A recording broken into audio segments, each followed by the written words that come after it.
Good afternoon, everyone. Hello, and welcome to Explain Like I'm 5. I am Susan. As if you have watched any of our stuff recently, you have seen me.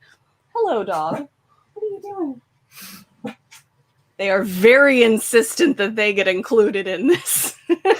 Well, I do have a way to make my cat come running, or at least one of them. I don't think Columbia yes. cares, but Xander. I have one of those click apps where it's supposed to train your cat. And if I click this thing, oh, there he is. Hi, Xander. Kitty, orange I think there's gonna be kitty. food, though. That's the only problem. Orange kitties. Yeah. Orange kitties are the best. You can see him looking around like, "Where's the food? You What the hell? What did you do? You fooled me." So yeah, as y'all can tell, this is Explained Like I'm 5, and today my guest is the wonderful Kate, AKA BionicDance. How are you doing today?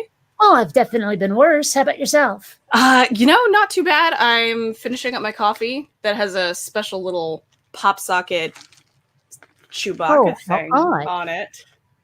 Huh. So yeah, this is helping me quite a bit as I knock my desk over.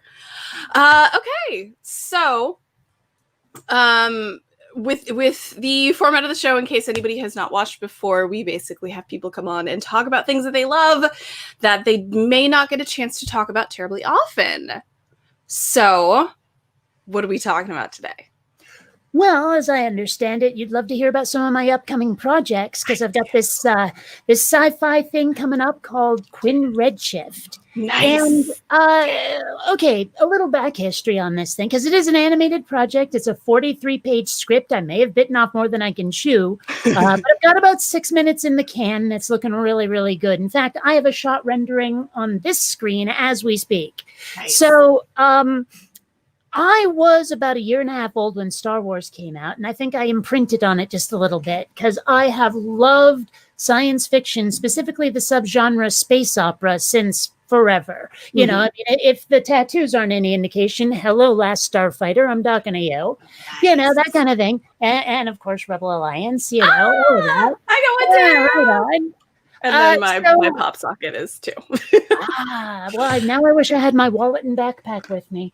But yeah, so between that and of course, like, all right, this is an old nickname that actually has a mildly X-rated origin, but it also, the design you can see is that old school retro sort of golden age look, the sort of Jetsons look that everyone says is the Futurama look now. Come on, people, look up your damn cartoon history. But yeah, I always liked that too. So sort of what I'm doing with Quin Redshift is trying to mesh those styles of like a Star Wars style universe, but with a like a Jetsons sort of googie, ray gun gothic, Art Deco-ish look to it. But also, all right, it's not going to be very apparent from what I'm making because what I'm making is sort of a prologue to what I'm probably going to continue as more of a graphic novel. It's actually one guy with Star Trek's mission. So it's a Star Wars style universe with a Jetsons look with a Trek style plot.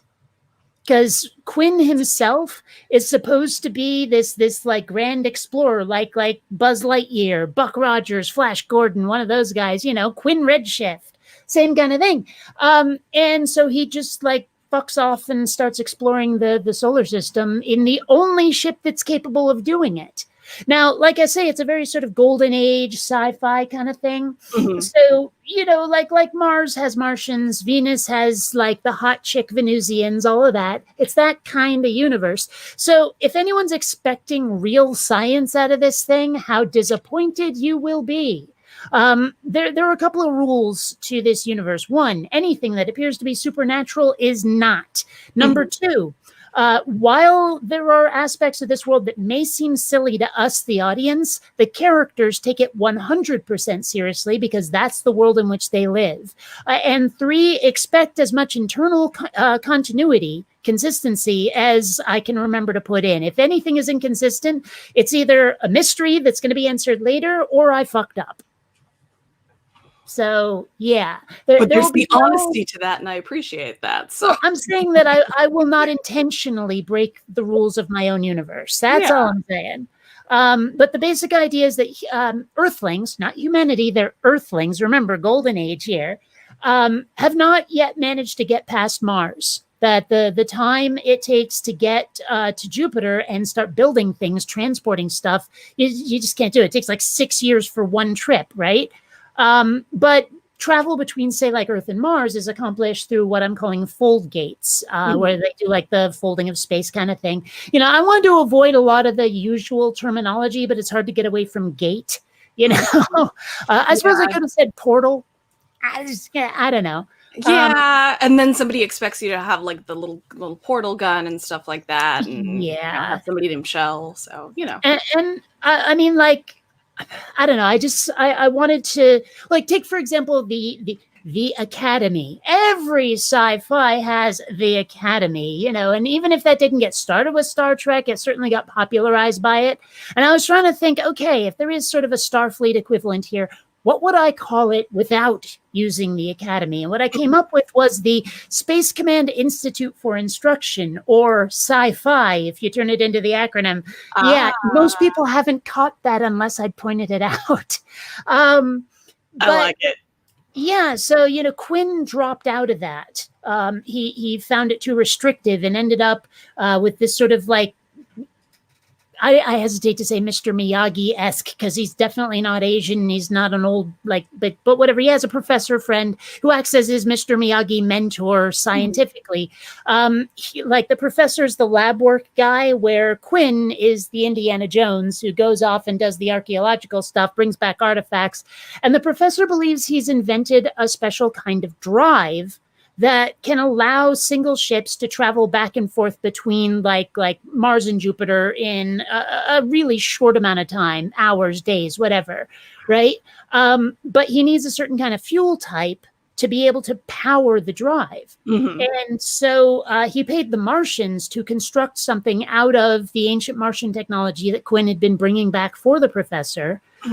Because they were the only ones who really could build their own technology. The professor just refined what they had done. And they built the device, but on the way back to Earth, it got attacked by space pirates and stolen. And so now Quinn is going to one of his old Institute friends, Rhea, and her second in command, Jocasta, played by me, because they have a private security company, the best one in the solar system. And so Quinn is trying to convince Rhea to help him out and get that refinery device back from the space pirates so that he can start exploring the galaxy. Or, well, rather the solar system, because this thing won't get him out of the solar system yet. And that was a deliberate choice, too, because, let's face it, Jupiter has how many moons? Saturn has how many moons? And if I decide I can break whatever I want and put civilizations on those, as long as I stay internally consistent, then there are so many adventures to be had right within the solar system. Right. Yeah. That's cool. Yeah, I feel like there's a lot of times that they, authors and creators and stuff want to convey this like vastness of space and everything, that they're like, well, it's like Star Wars in a galaxy far, far away, and it's in different, just all sorts of different places, but there's so much just within our own solar system that has the potential for those sort of stories. So I love that. That's really cool. Well, it's something I hope can grow beyond even me. I mean, let's face it, one person making a 43-page script animation, if I can finish it, and I think I can, I've been doing regular backups to make sure it doesn't screw up on me. That's the kind of thing that can take a person places. Who knows? Yeah. And I would love to build more on it beyond myself, but even if it never goes anywhere, I mean, it's all done in 3ds Max. I can do, like, I have all the 3D models. I can position them however they like. I can make whatever assets I like and then turn that into a comic book. I can tell the story myself without a Pixar budget, without an ILM budget. Yeah. So, and I imagine it's like super, super rewarding to like put in this work for it and be like, this is something that you've been coming up with for such a long time, and just put so much like heart into that it's like, it's got to be so super rewarding. Well, I mean, yes and no. I've started projects like this before, and the truth is that they were crap because I was crap. But looking at what I'm doing now, I'm like, okay, sure, maybe this isn't necessarily the demo reel I'd send to ILM if I was trying to join the company, but it's my best work ever, and I'd watch it. So, I'm finding nothing I'm ashamed of in what I've done with this current project. Where I look at older projects, I'm like, ooh, so. I think that's definitely a sign of growth, though. Like when you look at your past stuff and you're like, this is where you started and this is where you've come, like this is where you are. And if you look at how much growth there's been in that, it's sort of like, how much more potential is there to do more growth? And that's, it's a really encouraging thing to, I guess sort of think of it like that. And it's sort of like if you look at the first seasons, and I know I was talking about Rooster Teeth and Red versus Blue stuff before, but they've got the show Ruby that is like sort of a anime-ish show, but it's it's not actually anime because it's from Rooster Teeth, and it's basically about this group of friends. They go to this academy and they fight monsters and stuff like that. I haven't watched it since like volume 4, so I don't know what's going on these days. They just premiered volume 8, I think. Excuse me. But if you look at the early animation, you can see the differences in, there's this difference between when they were figuring stuff out with everything. And then now, from what I understand, stuff's a lot more fluid and stuff's a lot, it's just sort of, it's grown, it's evolved, as it were. So yeah, sorry. That was just a very roundabout way of me saying it's gotta be awesome. And I'm very excited to see how it grows. Sorry. Well, and that's the thing is like I'm excited to see it too. I know what I've made. Like I know the different 3D models I've made. I know the characters I've made. I did my recording sessions with all of my voice actors, and that was an entertaining set of like sessions that I would do with folks. In fact, there's one of them. The guy who played Quin. We had done like 2 sessions to get all of his stuff recorded. Like it was about 2 hours to get all of his lines recorded. And the first time we did it, oh, I wish we'd been recording it because we had so much fun. There was like one line he could not get through. And every time I tried to give him a line reading, I would start laughing too. And so like it was just, we had this endless feedback loop of we cannot do this one line, but it's the most hilarious thing ever. Unfortunately, the second session wasn't nearly as funny, but that's the one that got recorded, and we still had an absolute blast, And a lot of the folks that I got to do recordings for me are people who do this professionally, which is great. There's a couple of folks who knocked it so out of the park. You have no idea. I mean, like, what I'm doing might look pretty, but without those performances, Also, one part is being played by Aaron Ra, which is going to be pretty cool. Nice. I wanted to play that close to my chest, but when I started saying, and there's going to be someone cool in here, everyone knew exactly who it was without my saying. So it was like, oh, well, what you going to do? It's like, might as well just say it. I wanted to be a surprise to have people go, oh, I know that voice, but apparently I don't lie as well as I think. But yeah, so there is something about starting the project and seeing the assets coming together, having to organize all of it. I got a friend of mine who's done a bunch of stuff for me already to do the theme song.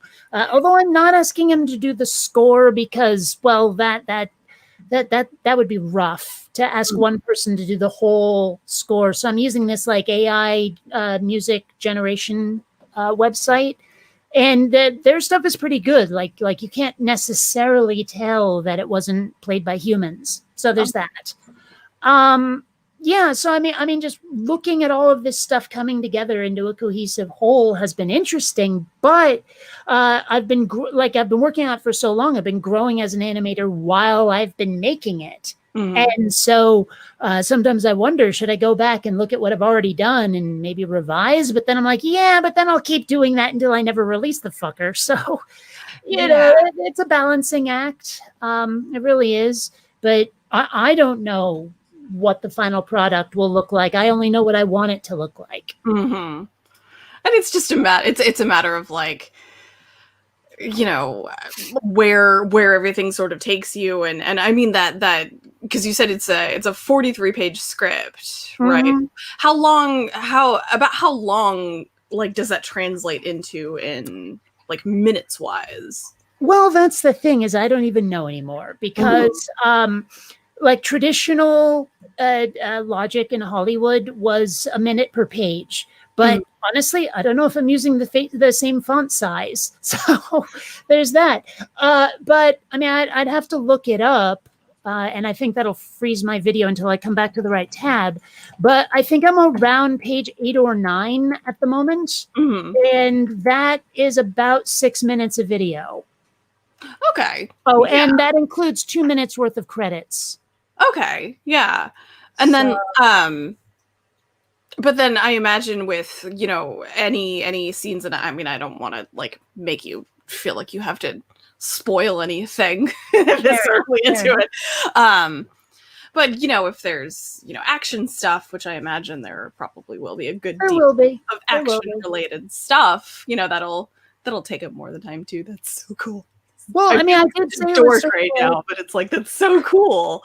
Well, I mean, I said it's sort of a Star Wars-esque universe. There will be that sort of World War II in space style dogfighting that will happen. But the truth is, one of the things I built into it, like I said, Quinn has Star Trek's mission after this animation, where he has to fight to get back the refinery device for the fuel, right? After that, he's going to try to pursue non-violence as much as possible. That, because like I said, I mean, I like the idea behind Star Trek. Not the biggest fan of the execution of that idea. I can spend a lot of time pointing out Star Trek's faults. And I could spend time pointing out the faults in any other sci-fi franchise as well. But like I say, I love the concept. I love let's go out and explore kind of stuff. Yeah. And so I thought, why not do that, but in the style of universe I prefer? Because no one else is doing it, you know? Yeah. So, you know, you tell the stories that you want to hear, ultimately. Well, and you know that there's other people who will, you know, want to hear those stories too. You hope there are other people who want to hear it. You hope there are. Well, and that's one thing that has always bothered me, though, is when something happens to a series I like. It ends, it changes in some unacceptable way, they remake it in a terrible way, whatever. And I say, this sucks, this is a travesty, you're nostril raping my childhood, stop it, knock it off. And people go, why are you so, I mean, they're just making it for a new generation. You still have what you like. And I'm like, yeah, and I want more of it. You know, I want another episode of what I like, because that's what I like. And they're like, well, then just make your own. I'm like, but then I know all of the spoilers. I know who lives and who dies. I know who wins and who loses. I know everything already. So what's the point in watching it? You know, I'm only making it for other people now. It's like if I could finish Quin Redshift and then wipe my memory and watch it clean. Actually, I wonder if I'd like it at all. But if I did, I mean, it'd be great to be able to see it and not know all of the spoilers. Yeah, so. And yeah, I can definitely see that. Yeah. And I think you also have to take into consideration like seeing people's reactions to it too. Like, you know, it's not just about, you know, well, you know, I want to experience it and everything. It's like seeing the other people experience it, you know, not just for the first time, but, you know, however many times. Because there is that, you know, with any franchise that we love, you know, even if it's something that we've seen, you know, tens of thousands of times, it's only a mild hyperbole, but still, we still, it's like you're saying, you still sort of look for that reaction, or you still look for, that feeling of this is what I want, this is what I like. Mm-hmm. And seeing other people get to experience that, like, I guess with your own stuff, I guess that's gonna be really cool. Well, I'll tell you this much. Before I release Quin Redshift, I have every intention of, let's call it, focus grouping it, to to have a few people watch it and give me their opinion, so I can see if I need to revise something or what. I don't know. So we'll see how that goes. Yeah. The thing is that for a very long time, I was not able to find what I like. Like around about the 90s, the world decided, okay, we're going to take everything and suck all the joy out of it. Everyone is going to be unhappy. All of our characters are going to be in the middle of angst and ennui, and everything's just going to be grimdark. And I was like, this sucks. I'm a neon and chrome dyed-in-the-wool 80s kid, and now you're making everything drab and unhappy. Fuck you. Yeah. And for a good long time, there were a lot of movies and franchises I refused to watch anymore simply because they had changed on me. Transformers is a good example. Fuck Michael Bay right in the face. I hate that guy. And I avoided watching Bumblebee because of it. But Bumblebee was so much like what I loved as a kid, and I had no idea. I was like on a really long plane flight, figured what the hell, pressed the little thingy and watched it on the screen, in the seat back, and oh my gosh, it was like an 80s movie. The way I like to describe it, Bumblebee is like if E.T. was a robot. Oh, that's a good description. That makes sense. Yeah, it's kind of like Short Circuit. I mean, Bumblebee captured that 80s movie feel big time. Yeah, and I was nearly in tears when The Touch started up at one point. That song, right? So, yeah. Oh, yeah.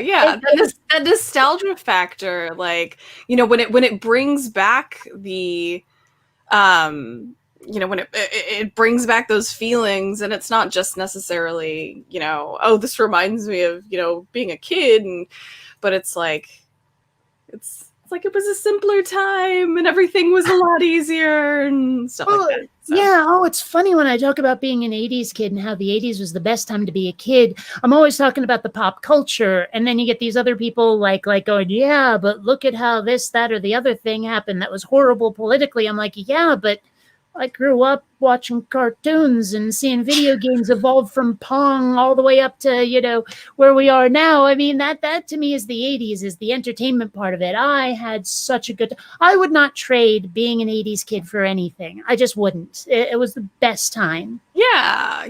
And I think people forget that, when you're viewing things through that specific lens, like, oh, all of this other really, really terrible stuff happened. Yeah, but that's not the lens you were viewing it through. Like, you had your purview and your, your things that were happening within your world, and they weren't directly affected by the bullshit, basically. And so I think I'm about a decade younger than you. So I'm an 87 baby. 75. I saw 16 days of 1975. Nice. Oh, so your birthday's coming up. So happy early birthday. Oh, so, like, for me, I saw the 90s stuff. So it was like, and I viewed everything through all of, the 90s stuff. So I didn't have, like, the big spray, the hair, yeah. I didn't have that stuff, but I did have, what is that vaporwave thing? Is that the vaporwave? No, I'm not thinking of the right thing. The solo cup pattern. Do you know what I'm talking about? Oh, yes. Yeah, that's basically the 90s in, like, a single graphic. I look at that and I see 80s. Really? See, I always associated with 90s, and I guess it like bridged that gap, I guess. Well, it has that sort of crayon-esque swoosh through it, and it's very bright colors, you know? I mean, that's very 80s. Yeah, 80s was definitely a lot more, like you were saying, like the neon and chrome stuff. I could see that on a Trapper Keeper. Ooh, yeah. Oh, yeah. See, Trapper Keep, like, I was, like, right at the tail end of Trapper Keepers, so I had one. But like it's like they weren't quite still cool anymore, so I was always really delayed on that stuff. But yeah, the lens of like how you're viewing things. So I can only imagine, and the one thing you will very much learn about this show is that the one topic that we sort of start off with is never the one that we end up with. So it very much goes in all directions. Used to that. So I was 12 when Phantom Menace came out. Ah, I see. Okay. So I was just the right age for it. Like I was, you know, the pod racing scene, Duel of the Fates, like I never teased your hair. Had a Lisa Frank Trapper Keeper. I had Lisa Frank stuff, but I did not have the Lisa Frank Trapper Keeper. And Lisa Frank has made a comeback. I'm just saying. And I think the only time I teased my hair was when I was doing a bowl-a-thon and the team theme was Heathers. So I did that one, which that was a good movie. I like it. You know, I have to say, I didn't think the Phantom Menace was as bad as people try to say. Yes, I hated Jar Jar. It still wasn't that bad. Right. Like, objectively, fucking goddamn Attack of the Clones. I have not shown you the full picture, but you can sort of see the extent of our Funko Pop collection. Like that's, you know, there's some up there, some up there. I really like Star Wars. I really like Star Wars. I'm wearing a fucking Captain Phasma shirt. I think I've seen Attack of the Clones like 4 times. Maybe 4 times. And that's coming from somebody who saw Revenge of the Sith in the theaters like 5 times. Like, I liked Revenge of the Sith. It's my favorite of the prequels. The Duel on Mustafar, which I actually have a Lego of right here, because I like Lego. But the Duel on Mustafar I thought it was really well choreographed, personally. I thought it was a lot of fun. It brought that to, you just saw that angst and the anger and the sadness. I don't know. Anyway, I can talk about that for a very long time. But yeah, like, I was the right age for that sort of thing. So the nostalgia factor for me, with the prequels is sort of that, like, that's what I associate it with. You know what I mean? I mean, sure, I guess. Yeah. I don't know. I admit I wanted to like the prequels a lot more than I did. Mm-hmm. And I think the real problem with them, more than anything else, is the same problem that movies today have at all, is that the characters are very disposable. They're like mostly just there to hold the guns, Like, I think that Darth Maul, General Grievous, and maybe even Count Dooku should have just been merged into one character who survived through the entire prequel trilogy until the very end. Because we never really even meet General Grievous. We just hear he's some guy in the movie. Like, I guess you have to watch stuff that was outside the movies to be introduced to the guy. Because when he was there, I was like, okay, where'd this asshole come from? Why is this a character? Right. Where in the original series, Darth Vader goes through the whole thing. The Emperor goes through the whole thing. Captain/Admiral Piet is in 2 of the movies. That kind of thing. There's some continuity from movie to movie beyond just the good guys. And that was, I think, one of the biggest failures of the prequels was to not have a consistent bad guy that built up and had a real character until the very end. Mm-hmm. Yeah, and I mean, even, and especially with Count Dooku, where it's, they try to sort of make him, just in the span of, that little bit of movie that he was actually in, they try to make him into this, oh my gosh, he's, just so powerful, blah, blah, blah, blah.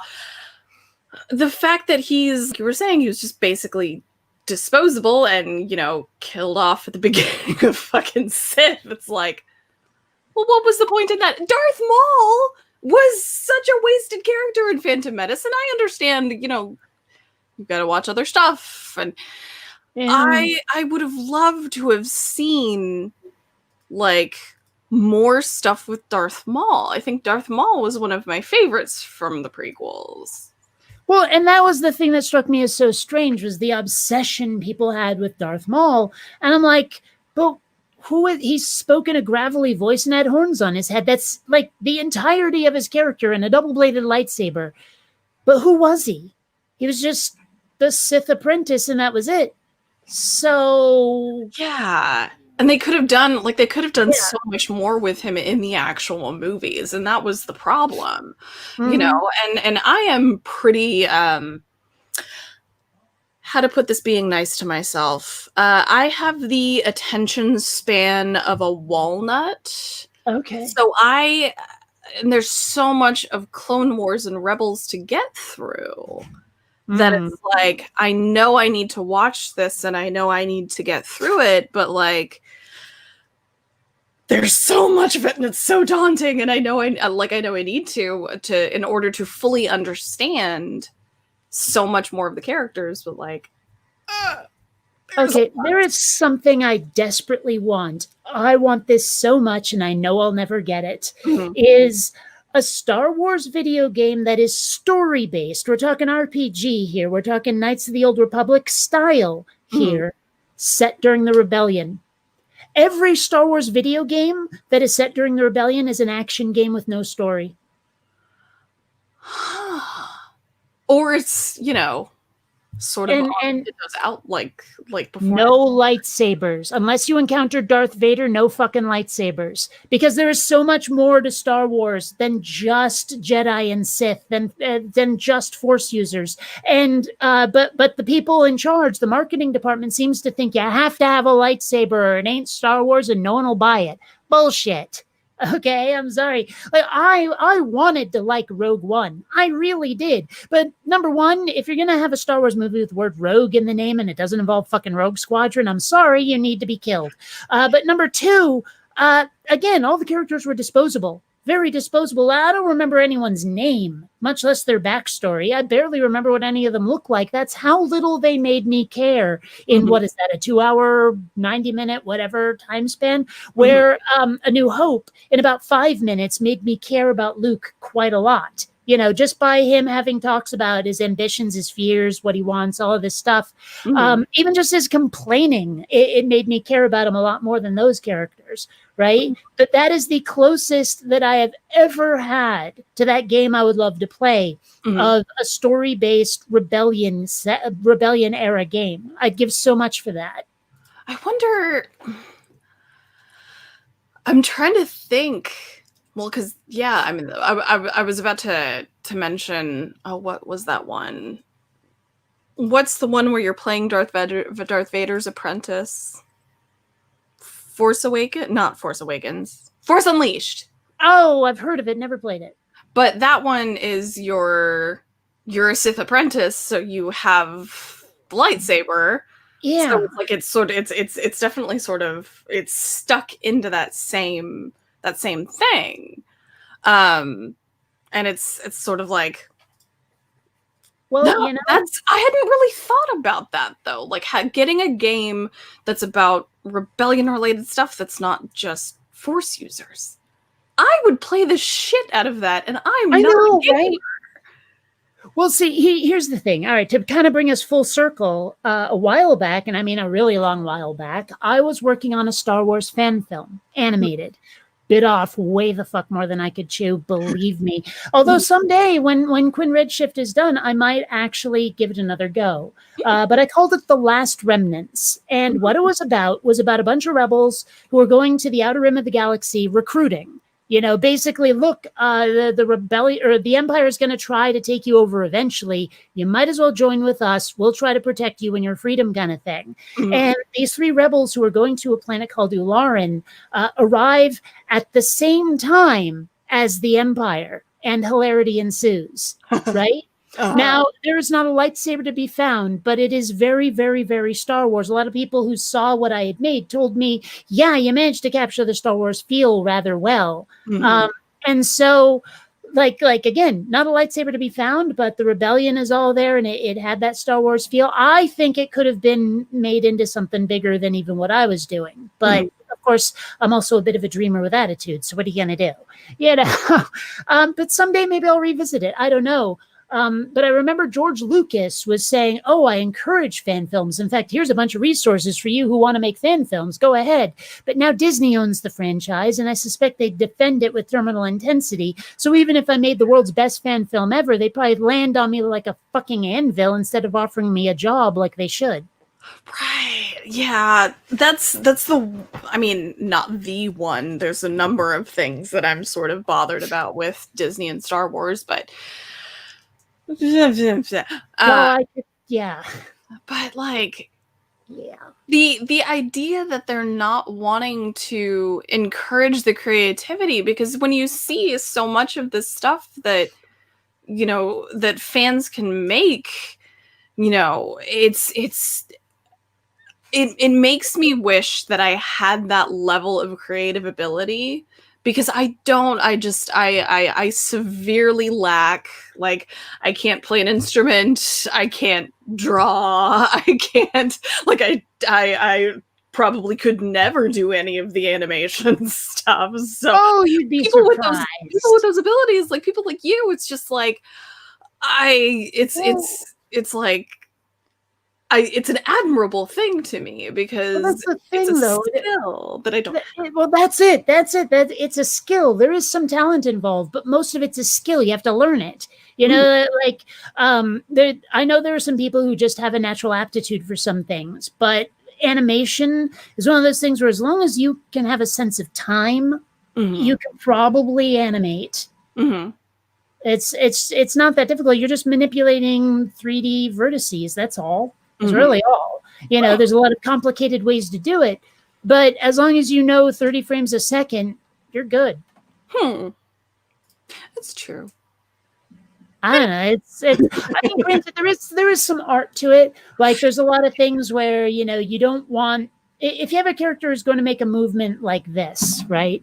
You don't want the head and the hands to hit at the same time. You want like the hands to hit, then the head to hit. So it's more organic kind of thing, you know, it's to make it look more like how people really move instead of some sort of pre-programmed robot. That's not the easiest thing in the world, but there are some little tricks you can use, you know, so like little counterintuitive things where if you have a character whose mouth is closed and then they're about to open it to make an A shape and then they move their tongue to make an L shape, most people would figure, okay, make the A shape and then make the L shape. But actually what you want to do is you want to start the A and the L at the same time, finish the A while the L is still going, then finish the A when the L finishes, kind of thing. It's I could show it easier it's than like an evolution sort of thing. But it gives the motion enough overlap that it doesn't look like you're just going like that.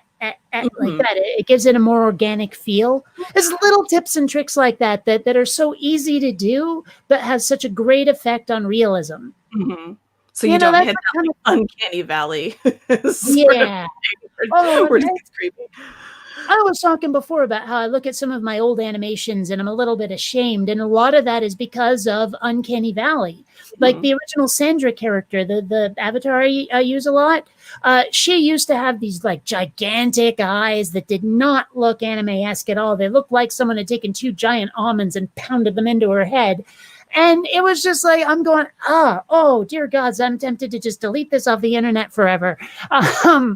You know, so there's definitely a learning curve is what I'm saying. Yeah. And I imagine, you know, but I don't know. I don't know if that's something that I would ever like be able to tell. Because like I said, it's it's a skill that I don't have, and it requires the finesse. Which I don't quite know if I have that. I've never really tried. You never know. Skill is the potatoes, finesse is the gravy. True. That's true. It's very true. So you were saying earlier you have another project that you're working on as well. Yes. And I want to talk about that one too.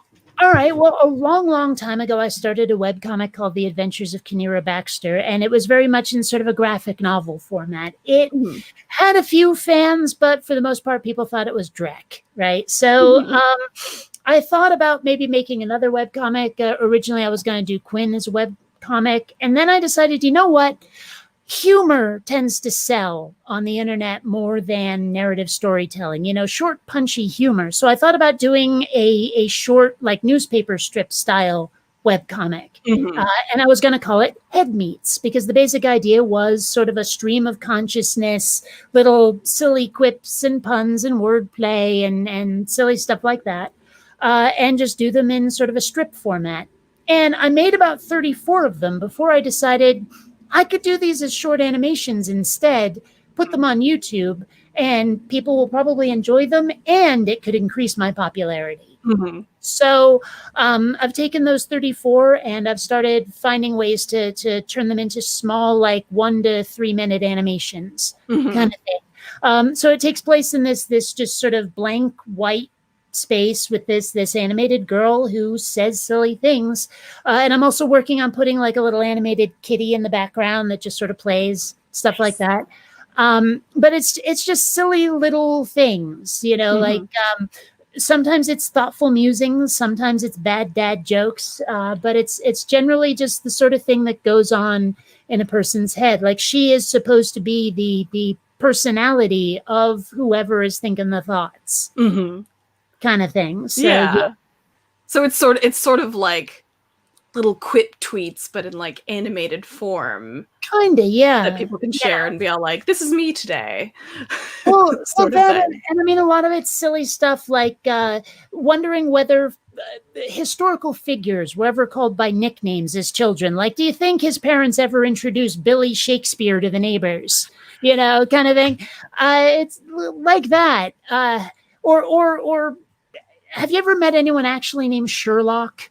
Because how do you nickname that? Do you call him Shirley, Lockie? And Sherlock sounds like some sort of Irish vampire to me. Beware the Sherlock! It does. And so, it's little things like that. But who's the first person to figure out cheese? Or wine, for that matter? It's like, okay, you remember that stuff that spoiled? I dare you to drink it. I dare you to drink it. Oh my gosh, look at him staggering around like that. I wonder what that feels like. And an industry was born. Like the first, I guess, person to discover alcohol, or to sort of synthesize, is that the right word? Alcohol? I don't know. Distill, I guess. Yeah, the first person to discover that alcohol's a thing. That must have been fun. Yeah. Like that. Well, and some of it's just really stupid shit, though. Like, okay, so if a tricycle is a trike and a bicycle is a bike, then a unicycle is a yike and a motorcycle is a mic. I never thought of it like that, and I really like that. That's the kind of thing that yeah. So it's just the fun stuff that, sometimes they're just, you think of them as like little fleeting thoughts, but then it's like, no, that's actually really funny. And then, putting in the work for it and stuff. That's like, I like that. I like that a lot. So you said you had like, sorry, I'm having to adjust and my cat's falling off my lap. You said you had like 34 of them, and you've worked on, we have a screen share. So we'll do this. See if I can, gotta maximize my window here. I wonder, does anybody tri-state area?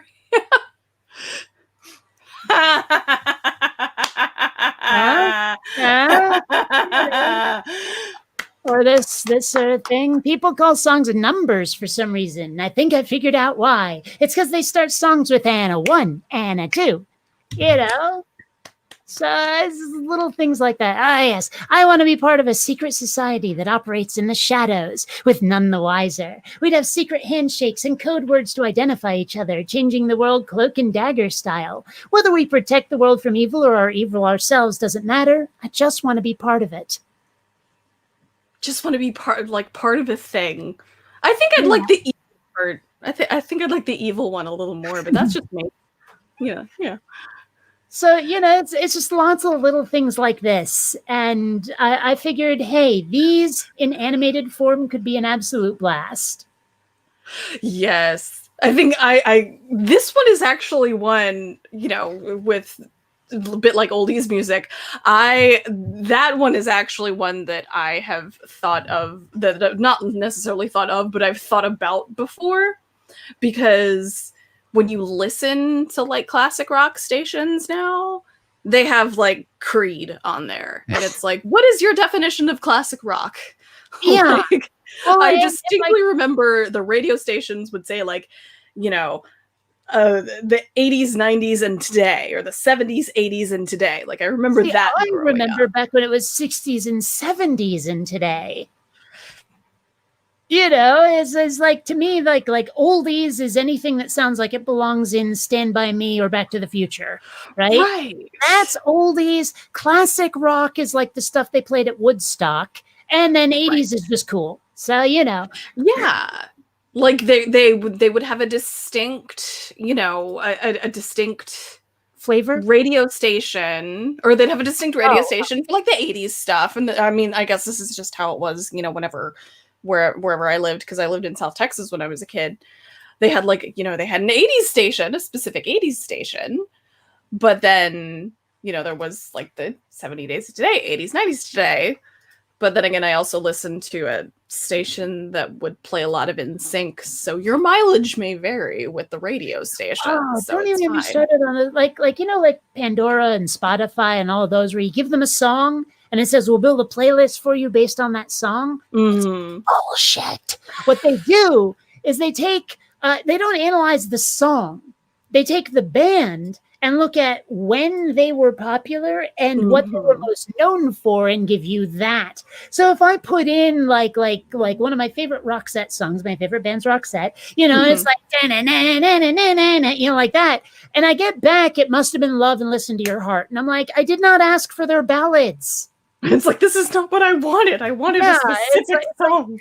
I realize they're most known for their ballads, but they have this really upbeat rock and roll shit, and that's what I wanted. But I give you guys that Seed song, and you don't pay any attention to what I put in. It's so frustrating. It's like, you go to an 80s station, and the next thing you know, you're getting something that wasn't what you were raised on, because they meant a different part of the 80s, or a different genre from the 80s. I'm sure there are some folks who are out there who are like, I wanted Madonna, you gave me Def Leppard. What's going on? Right. Yes. So, it's like entirely different genres of music here. Like I wanted Tom Petty, and you gave me like Starlight Express or in that 70s. I don't know. Oh, and don't even get me started telling people my favorite band is Swedish. They go, you like ABBA? No, fuckface, Roxette, thank you. So yeah. So I listened to a lot of what could be classified as classic rock, because it was of the era when I was a kid. It was classic rock. Like, because it's, I mean, Tom Petty was current up until he died. So, I mean, that Tom counted. Petty died? I missed that. He died in October 2017. Oh, oops. Yeah. Well, I had no idea. If I can take this thing off. I've got a Tom Petty tattoo. Oh. Yeah. I really like Tom Petty and the Heartbreakers. But like, so yeah, like you were saying with the oldies stations, it was, it was stuff like fucking see, mine was a little bit like a decade sort of switch, so it was a lot of Beatles and a lot of Rolling Stones, the Birds, and the Rolling Stones and shit like those that. Guys. Yeah.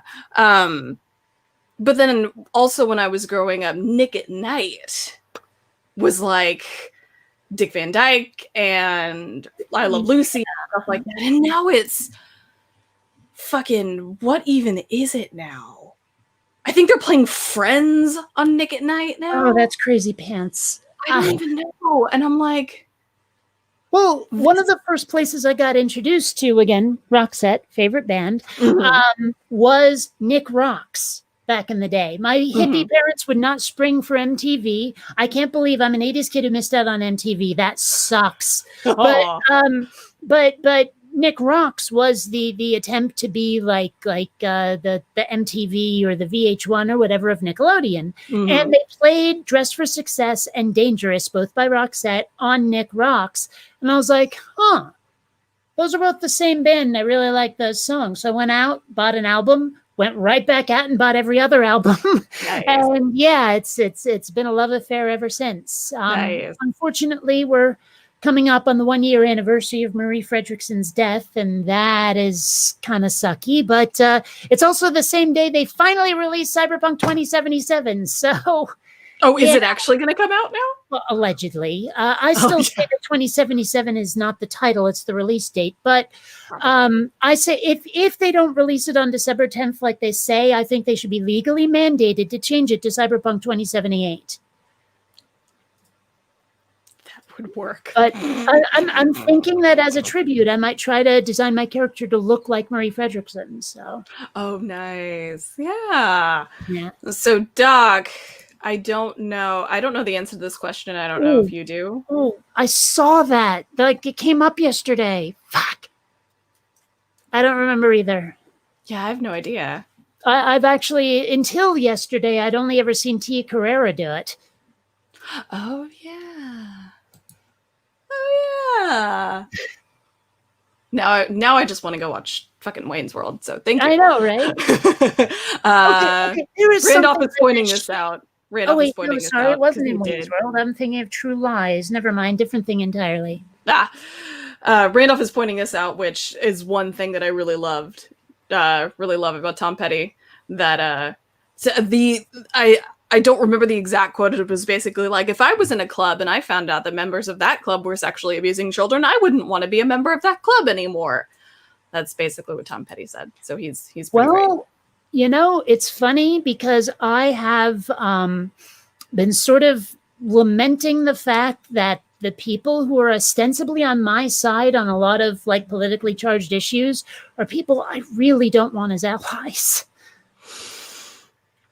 There's I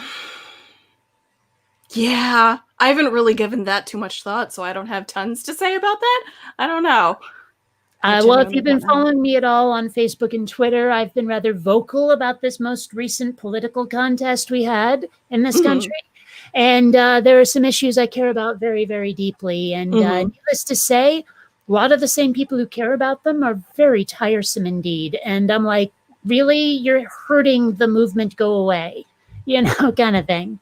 Don't even get me started on things like language policing or taking jokes as if they're serious. I can't even. It's just, I like a lot of really off-color humor, but people will take anything, any even vaguely perceived slight and say, you're punching down. And I'm like, at worst, I'm whoopee cushioning down, chill out. So, it's if there's a fart noise involved, I'm okay with it. If what? If there's a fart noise involved, then I'm okay with it. I'm surprisingly okay. I don't know. It's just I've seen people get offended on my behalf when I thought the joke was hilarious. It's like someone what does a lesbian bring on the second date? A U-Haul. And I'm sitting here like lying on the ground, rolling, laughing and shit. And there's someone going, you can't say that. You can't say that. I'm like, bitch, I'm a lesbian. That was funny. Shut up. One of my very good friends that I lived with for a little while, she actually made that joke about herself because she went through that. And I'm just like, but I saw someone ready to turn it into like, a death match over it. And I'm like, you're not even a lesbian. Stop acting like you're offended. You can't be offended when I think it's funny. Yeah, I don't. That's something I haven't given a lot of thought about. So I don't really have many many opinions on. And that's one of those things, like I can't really talk about stuff that I don't have an opinion on, because I don't want to just talk out of my ass. So well, that's the thing, is like so many people are so ready to turn everything into a crusade to start. Like I'm sorry, but being offended at that joke doesn't need a new flag. Mm-hmm. We have enough flags, and I can't keep track of all of them as it is now. And it's like, hell, even just the different like sexual quirks I may have from lesbian on down has its own flag. We don't need that many. You know, I don't need like I don't know, prefers pixie cut Pride Day. I don't need that. So and I think there's a big difference between like calling shit out, because I think I think when you see stuff that is, you know, blatantly offensive and stuff that, you know, is fucking bullshit, I think there's a difference between, you know, being a little too trigger happy in terms of, you know, wanting to be offended on someone's behalf, and calling it out when it's blatant. Yeah. Like, because, one person's blatant is another person's no big deal. I mean, that's true. Yeah, that's true. I think what it should come down to is wait for the person who you perceive as being the one punched down, like the punching target, wait for them to complain before you make a big deal out of it.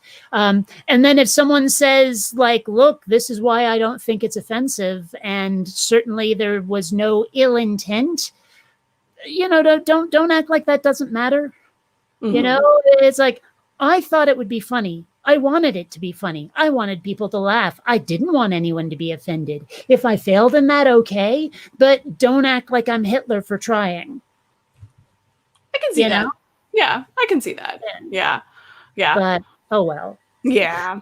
So again, it's stuff that I haven't really. There's a lot of stuff that I try to not, you know, talk out of my ass about, because it's stuff that I don't think about too terribly often. So it's, you know, that's definitely one of those things that I'm just like, I don't know. So, like, you know, I don't know, just to see the way some people wig out, and I'm like, bitch, I was more offended when they took away Superman's red panties and made all his colors dull. You know, that was more of a travesty than what you're protesting right now. So shut up. Yeah.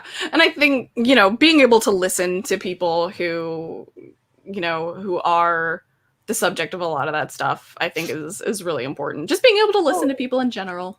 Well, there was one way where I felt so vindicated once, where like I make a big deal when they start changing beloved fictional properties, especially if they start like race or gender flipping characters. I'm like, just have a little respect for the original material. That's all I ask. And if you can't do that, make something new. And everyone landed on me like, no, it's got to be okay. You have to allow this character, that race doesn't matter, sex doesn't matter, la la la la. And I'm like, okay, well, and then there's like this black guy who comes into the discussion and goes, no, Kate's right. I don't want a black version of a white superhero. I want a hero who was black the whole time. Yeah. And I'm like, see, you know. Yeah, because then it is, like Doc said, it is very performative a lot of the time. Like we're doing this for the sake of diversity, you know, or diversity rather. Virtue signaling. Yeah. There we go. Yeah, thank you. You know, I mean, don't get me wrong. I'm all for equal rights, but there's bounds of reason here. You know, I figure any equal rights movement should have as its core goal to make all of our differences unremarkable. You know, but when people start going like, oh, you're whatever racist if you complain because they gender flipped a character you've loved since childhood, I'm sorry, you're taking it too far. That's just, you know, that's wanting to be outraged.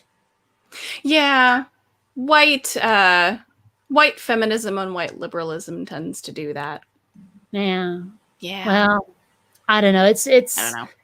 But I do like fiction. I does. Yeah. Have you been watching the Orville? No, I need to. Yes, you do. I Yes, need you to. do. I've really been, and that one's on Fox, right?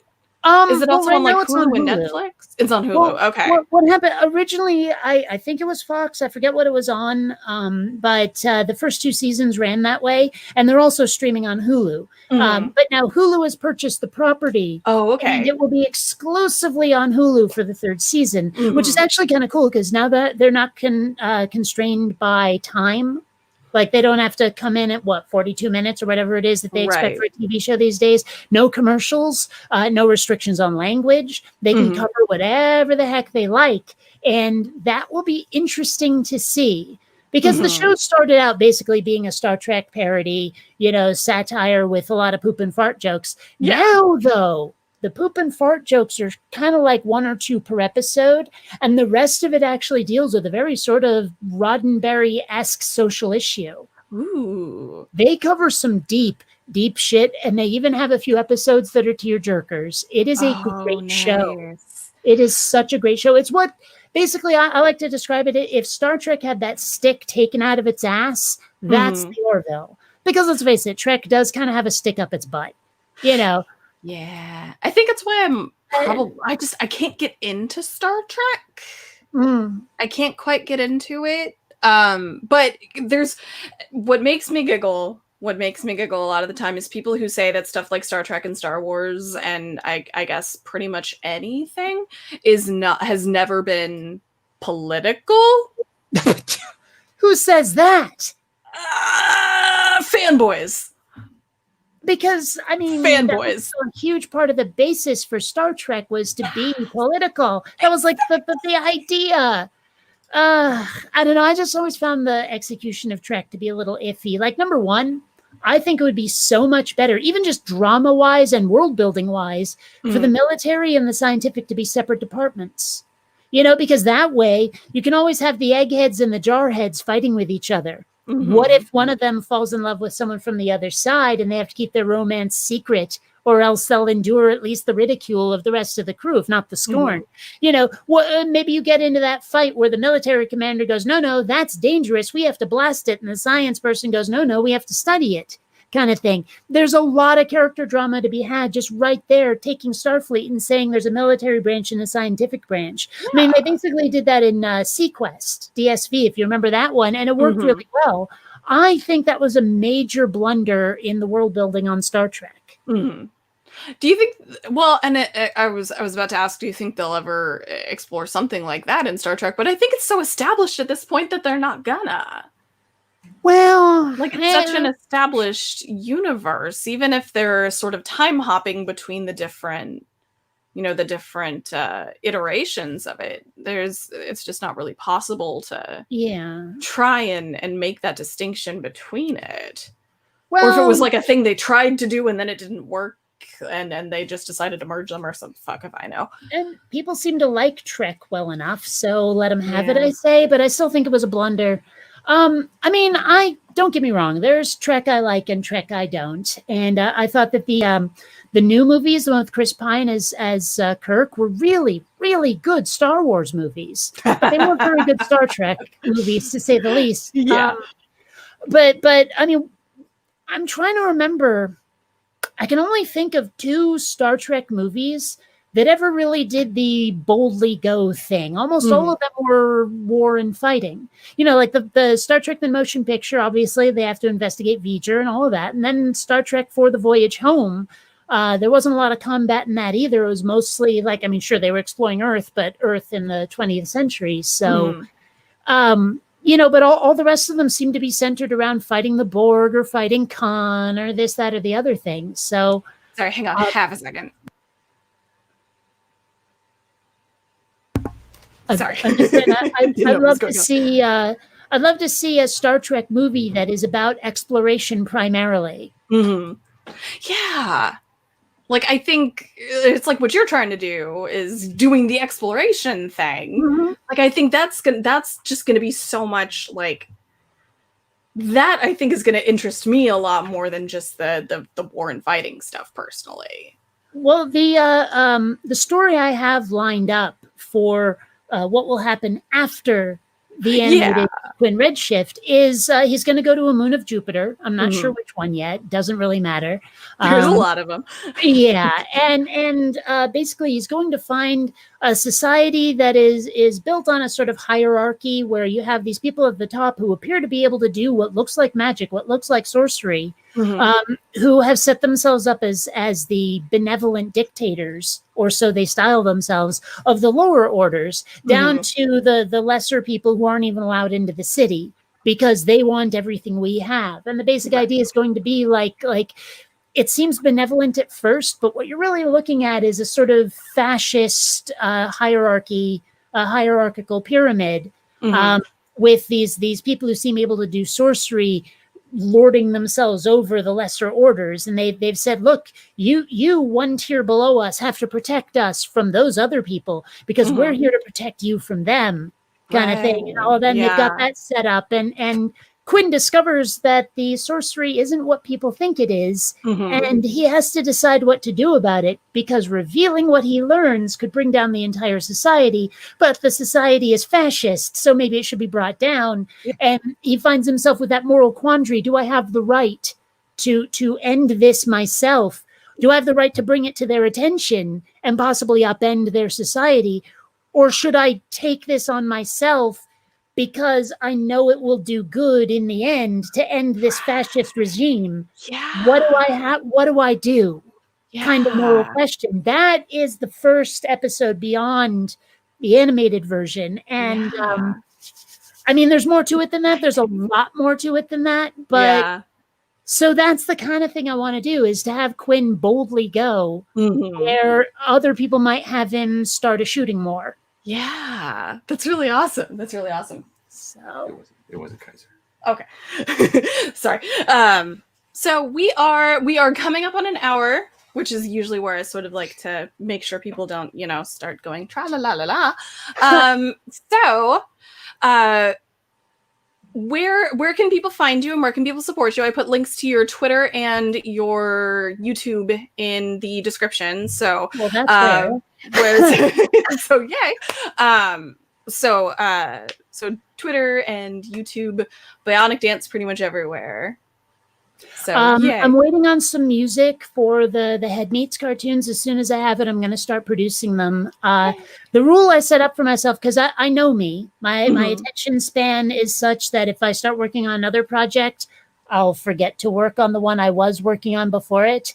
The rule is I'm not allowed to work on Head Meats until there's a shot for Quin Redshift rendering on the other machine. Right? Smart. But there is one rendering right now, so when it's done, I'm gonna go back to working on solving a problem I've been having with one of the characters for Head Meats. The cat, you saw the style; it was very sort of like hand drawn looking, but that's all done with functions of 3ds Max. Those are 3D characters that are cell shaded, right? The cat has this weird artifacting going on where it looks like someone, like if it's too far from the camera, it looks like someone's been scraping at it with a stick. And it just doesn't look right. So I've been trying to get that right as well. But once I get that and the music, I'm going to start producing them. Yay. So there won't be a lot of content on my channel for a while, maybe even a month or two. But once that's ready, the dam will break and you'll get at least one Head Meats animation a week. Nice. Oh, that's exciting. That's going to be rad. I'm really excited. So if you do subscribe, don't be disappointed. If you don't see anything soon, you will. Trust me. Also, there was one of the, if you do want to support the channel, there'll be links to Patreon and Amazon wishlist on every video. So, sweet. But no obligation, obviously. This is, a lot of it's for fun. I'm living fairly well just because my circumstances are such that my expenses are small. So, don't feel obligated to do anything for the channel other than click like and subscribe.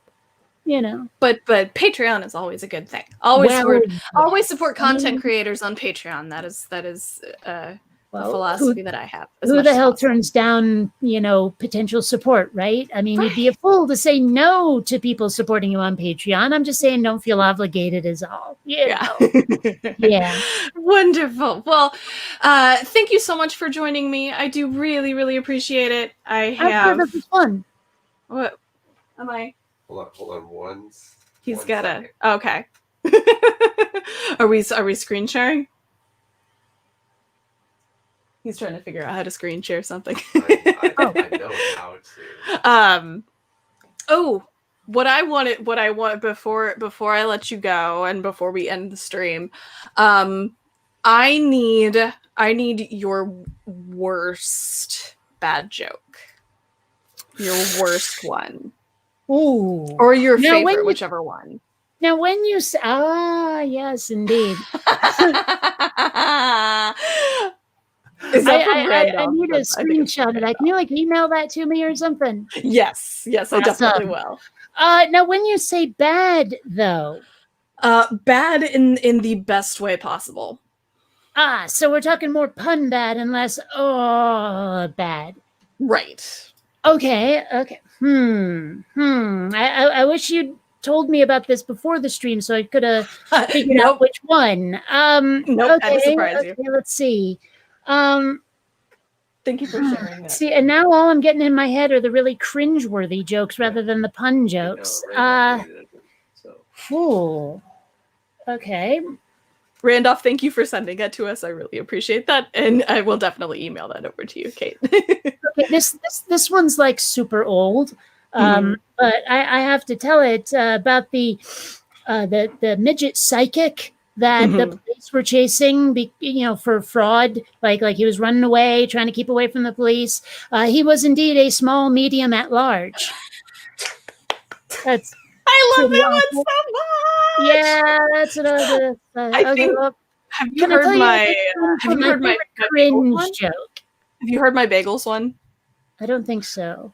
Why do seagulls fly towards the sea? Oh, because if they flew over the bay, they'd be bagels. Yeah, that's. I remember, I think it was Brack said that on Space Ghost Coast to Coast at one point. Probably, yeah. Yeah. Can I tell you my favorite cringe joke, though? Yes. Most people have probably heard this before if they've heard me talk, but a clown and a 5-year-old boy are walking through the woods at night. The little boy turns to the clown and says, "I'm scared." And the clown says, "Well, how do you think I feel? I have to walk home alone." And that's appropriate because clowns would probably murder people. Because, clowns. Fucking clowns. All right. Okay, here's another one. One more. One more. I love this one, and this is one of the most offensive jokes I know, so be prepared. Oh, no. Right? What's the difference between Hitler and a gay man? What? About 45 degrees.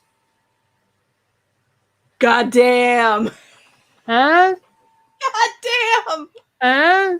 That's so awful, but I love it. That's why it's funny. Like that's one thing I was talking before about the people who can't, who insist on turning everything into a crusade. Sometimes horrible jokes, offensive as fuck jokes are the best just because, no one's serious. And so you're free to laugh at them. Yeah. Exactly. Exactly. One of my very favorites, it's a little bit of a longer joke, and sorry, my cat's been sitting on my lap and my leg is falling asleep. So it's a little bit of a longer one. It's about a chicken in a library. So a chicken walks into a library, goes to the desk up to the librarian, and the chicken goes, "Bark!" Librarian's like, "Oh, you want a book?" "Bark!" Okay, so the librarian hands the chicken a book. I think it's actually a library assistant because they don't have their master's in library sciences, but whatever. And then the chicken walks out. Next day, the chicken walks in, puts the book up on the librarian's desk, goes, "Bark!" And librarian's like, "Oh, okay, you want to switch out this book?" "Bark!" Okay, so the librarian gives the chicken another book. Chicken walks out. Next day, the chicken walks in again, hands the book back to the librarian. "Bark, bark, bark." "Okay, you want a long book and 2 short books this time." Okay, so, the librarian hands the chicken the books. Chicken walks out. So by this point, the librarian's like, what the hell is going on with this? I'm really curious. So the librarian decides to follow the chicken out, and the chicken is going through, these fields and through a stream, and eventually winds up in this swamp. So the librarian sees the chicken. I like how Stanley is lit. Second stream in a row. So Stanley. So the librarian follows the chicken into this swamp, and the chicken goes up to this frog sitting on a lily pad. The chicken sets the books down in front of the frog, sort of lays them out. So the frog is looking at them, and the frog takes a look at the books, just sort of looks at them and goes, "Read it."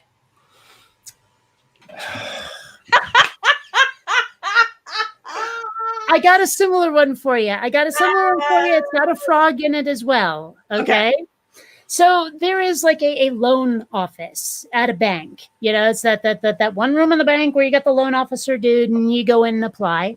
Mm-hmm. And the guy working there, his name is Patrick Whack, right? Kind of a weird, unusual name. But one day he's sitting there in his office, and this frog comes in and like hops up onto the chair and ribbits, and the ribbit sort of sounds like loan. I can't do it. It's just, yeah. And so Patrick there, he's like, you want a loan? And the frog ribbits, and it's clearly yes.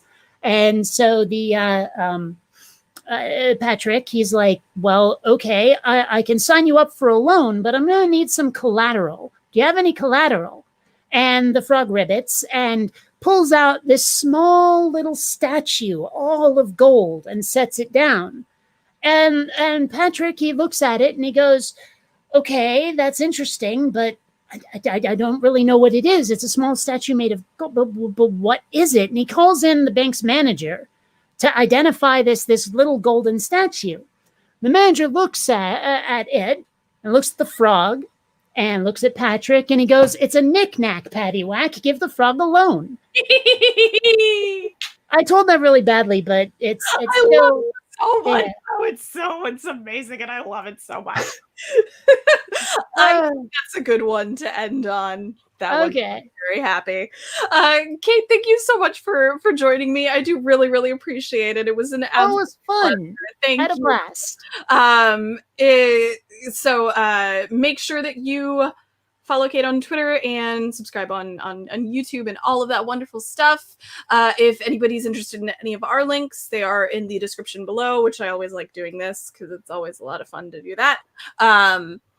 We have a Discord now, which I did not put in the links, which I need to eventually put in the links to invite people. So yeah, go join our Discord, like the video, follow us on Facebook, all that wonderful stuff. You got a Discord, you got a Discord. Yeah. I like it.